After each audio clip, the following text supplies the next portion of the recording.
Hi. Today, myself, Hannan, Jake and Ben, all three of us will be presenting this paper. It's about the forensic investigations of Google Meet and Microsoft Teams, two popular conferencing tools used during the pandemic, and I believe that we're still using quite a lot. So, first of all, I would like to say that during the pandemic, of course, we have seen a high increase of use of these tools, and in every sectors of life, the educations or institutional operations and offices. And so where there is in sudden increase of use of this such kind of applications as Zoom, Google Hangout, Microsoft Teams, WebEx, etc. Now, so there is also the possibility of this these applications to be exploited by cyber criminals. Now, there are events like Zoom bombing were reported by Wireshark police in UK, and which is defined as the act of interrupting a Zoom call, often with disturbing images of child abuse. And also there was concern about these applications, how they're storing the data, the privacy and trustworthiness of these applications. There was a gap in the literature. Aside from Skype and Zoom, so existing literature lacks technical investigation of similar popular applications that are widely used and may pose security and privacy threats. Now, in terms of methodological approach to conduct the investigations for both cases, Windows-based virtual machines was used to capture evidence. Now, with the virtual machine, snapshots can be taken so that any changes can be rolled back if necessary. For instance, when a clean installation is needed before any software or files have contaminated. And what we did was we did some test accounts for both cases and exploit both the applications in a way people would use it on a daily basis. Now, scenarios were created and examined, including setups where only the host remained active in the call, or one-to-one calls or group calls with 3 users, and so on. So now what we're going to do is so next Ben would be presenting Microsoft Teams investigation. After Ben, Jake will be presenting the Google Meets investigation, and I will be coming back with the summary.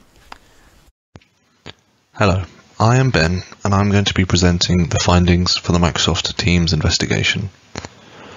To analyze forensic artifacts, we set up a virtual machine running Windows 10, as it is the most popular desktop operating system, and an Android phone running Android 9, both using the most up-to-date version of the Microsoft Teams app. For testing, we created 3 users and an organization, which could be used to test different interaction between users. We also used 1 user from outside the organization. Once all users were connected, network capture began, and during activities such as phone calls, and after sending channel and direct messages, memory captures were taken. After these activities, as well as after uninstallation, a disk image was created for analysis. Tools used for the analysis of Teams included FTK Imager for the disk and RAM imaging, and Wireshark for the networked packet capture. Autopsy was used for the analysis of a disk image, and Volatility for the analysis of memory. RegScanner was used to search and query the registry, and DiskPulse to monitor the changes to the disk. While inspecting the disk image of Windows, several ingest modules were run in Autopsy to ensure the image was forensically sound, as well as analyzing the files to show a timeline. We also searched for different file MIME types. These features allow for an easier investigation, as files can be found that may have the wrong file extension. This is especially useful when searching for images. Disk forensics revealed that email addresses could be found in log and cache files, as shown in the screenshot.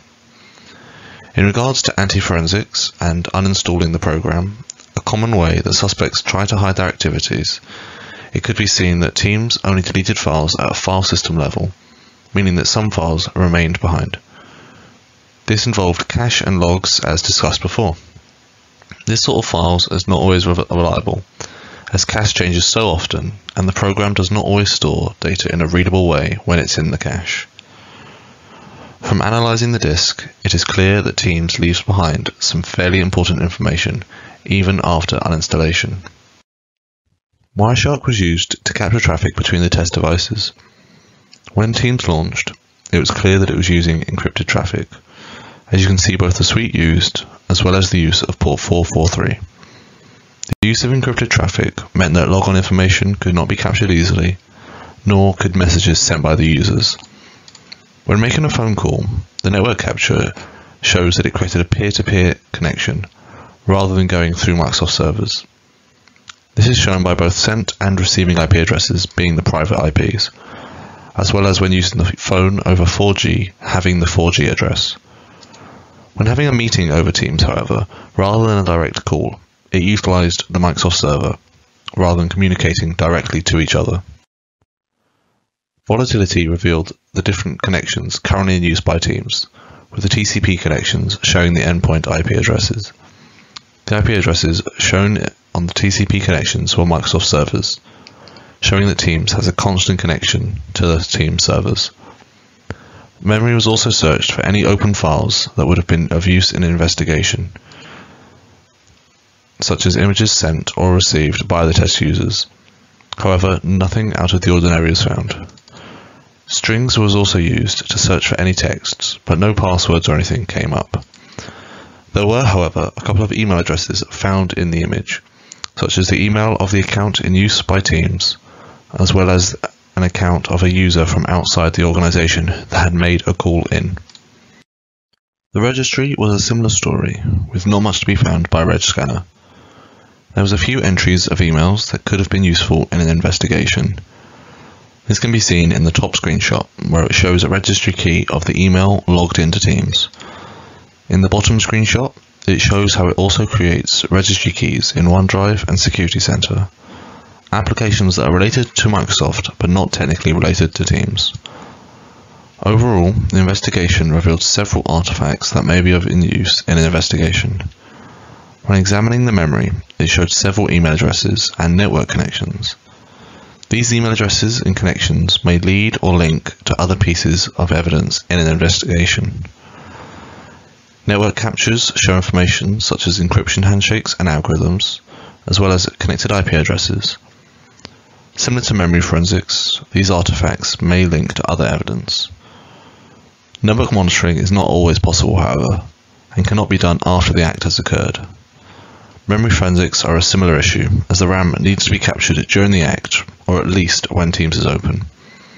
Disk findings revealed a small amount of information, which would help aid an investigation. Hello, my name is Jake, and I will be presenting the findings of the forensic investigation into Doodle Meet. The first stage of forensically reviewing Doodle Meet consisted of thoroughly examining the application to ascertain exactly what the software can and cannot do. This included utilising the app on mobile phones and computers, including varying operating systems, to endeavour if there were any differences between them.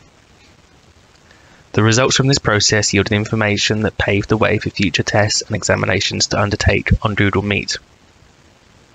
It was determined that at the time of research, Doodle Meet was only available as a web application across all operating systems and devices such as mobile, PC and tablet. This web application was runnable on all web browsers, including popular choices such as Chrome, Edge and Firefox. No files are ever stored locally to any device relating specifically to Doodle Meet. And interestingly, Doodle Meet does not save any form of call or meeting history, contacts or message logs within the web app. This means that if a person's Meet account were to be compromised, previous chats and or contacts will not be accessible to an attacker, providing what could be perceived as a beneficial security feature. Finally, Doodle Meet uses email integration to send and receive Meet invites, Doodle Calendar as a tool to create future meetings, along with the use of email, and finally, a unique one-time hyperlink can be generated, which can be handed out to invitees or guests of a meeting. This feature also includes an admit function to potentially stop unwanted guests from entering the meeting. A broad scope of investigation was initially developed in a bid to review all possible sources of artifacts of interest. Testing was conducted primarily on a Windows 10 virtual machine, creating a safe environment where no unintentional data could possibly corrupt the examination results. As well as this, all network tests which involved more than one connection utilized a VPN, in this instance being NordVPN, to ensure difference in IP information during testing. Kali Linux was used as a testing platform to conduct numerous tests, including the entire use of Volatility 3 to examine the memory used and saved when examining Doodle Meet. The memory and disk were both captured using FTK Imager and their files exported to conduct investigations. The network usage and investigation utilized Wireshark to capture packets, the test which was done in multiple ways being packets captured during a meeting with 3 participants, packets captured during a meeting with 1 participant, packets captured before the meeting and then while starting the meeting, and packets captured during the meeting and then when ending and continuing until packet transmission significantly dropped. Autopsy was utilized to investigate all files associated with the browsers, which arguably was the most rich in artifacts discovered from the investigation. And finally, FTK Imager captured the registry files. RegScanner and regedit were used to both find any notable values that related to Doodle Meet. Moving on to the investigation of the memory, which yielded 2 notable artifacts. First of all, a list of processes running at the time shows multiple Chrome processes. Chrome creates a new process for every single web app, plugin, tab, and extension. During this phase of testing, no plugins or extensions were enabled, with only 2 tabs open, running a Doodle Meet meeting and the Meet landing page. These processes can be seen both when they were accessed and when they were terminated. An attacker could use this information to focus their attention specifically at this time frame, narrowing the window in which to conduct malicious attacks. This command was done on the file obtained by FTK Imager using the command windows.pslist.pslist. The second artifact of note relates to the network usage stored inside the memory. The windows.netscan function was used, which uncovered both active and terminated connections, which when analysed further were proven to be correlated to Doodle servers located in North America. An attacker could use this information to ascertain that Doodle Meet meetings are taking place, focusing their attacks on this specific aspect of the victim. Moving on to the network artifacts obtained during the investigation. Doodle Meet is claimed to be, and both proven in this investigation, to be end-to-end encrypted, adhering to IETF security standards for datagram transport layer security. The results captured from Wireshark inferred that the Doodle servers sit in the middle, acting as a middleman for network exchanges. This is to keep network information being passed directly between participants, providing a security benefit. Because of this, an attacker could not gather the network information of participants in a meeting. The IP acting as a middleman would often change when testing different meetings. An SSL review was also conducted to ascertain TLS versions utilized by older browsers in contrast to the most recent. Using the hyperlink generated from Doodle Meet, the results of this test revealed that older browsers could run Doodle Meet which still utilized TLS 1.0, 1.1 and 1.2, a protocol with several published vulnerabilities.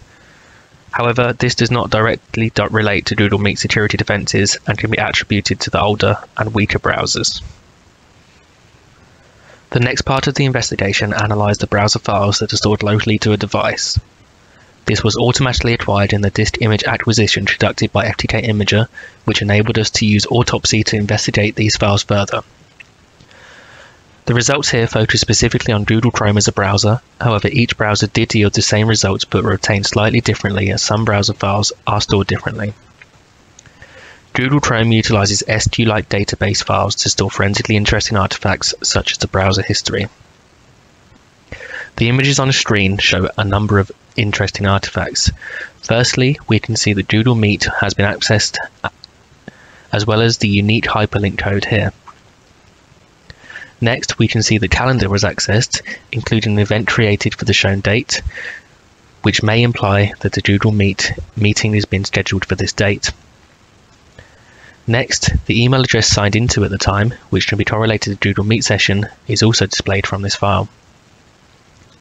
And finally, we can see that Doodle Meet has been accessed, along with the date and time it was accessed. This knowledge to an attacker shows that the meetings have been accessed, created, as well as their email. If they were to focus their attacks on this particular email address with the information of when knowing the next meeting is, they could time their attack to access that account just before the meeting to access a meeting that could include sensitive information. The design of Doodle Meet provides limited content to forensically analyze. This is shown during the investigation by revealing some minor artifacts. However, this design is also one of the strongest design features of the application. By being a web-only application with no files being stored locally, an attacker has limited material to exploit. In addition to this, the decision to not include the storage of message logs, contacts, or meeting history, despite having the potential to store these items remotely on their own servers, Google has decided to limit this risk of danger of the potential scenario of an attacker gaining access to a user's Meet account where the sensitive data could be stored in things like message history. Despite this, artifacts were still found, both during live analysis and stored on the system on a disk, meaning long after a meeting has ended, these artifacts could still be recovered. Although these artifacts may seem insignificant alone, when combined together paint a clear picture of timestamps, access links, and circumstantial evidence of Meet being used and planned in the calendar. Attackers can hone in on this information to target their attacks when they believe meetings would occur. On the notability of artifacts to investigator, with the knowledge of when a meeting has possibly occurred, and investigators could use this as evidence to prove that communications had occurred between two parties. So results do reveal some key artifacts, including suspects' email addresses as well as email addresses of other parties who may have been involved. Now, finding out these artifacts exist and knowing where to look for them could be key information for investigators. And also interesting was to look at the context of the finding. Microsoft team, the autopsy analysis revealed that the deleted file, an email address, even was found after uninstallation of the TIMS.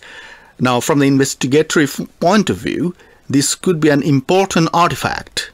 On the other hand, this can create a privacy concern, as teams can leave behind fairly important information about previous contacts. The other important element was to how the artifacts that support each other to establish an event where the evidence that tends to support an event that is already supported by some other artifacts, therefore confirming the event. Now, possible malicious uses could be established as well if information goes to wrong hand. So overall, I think that investigations reveal some quite important artifacts. In the future, of course, we like to investigate in other platform because there was a limitation focusing on the Windows 10 platform. So thank you very much for listening. So if you have any questions, please feel free to ask. Thank you.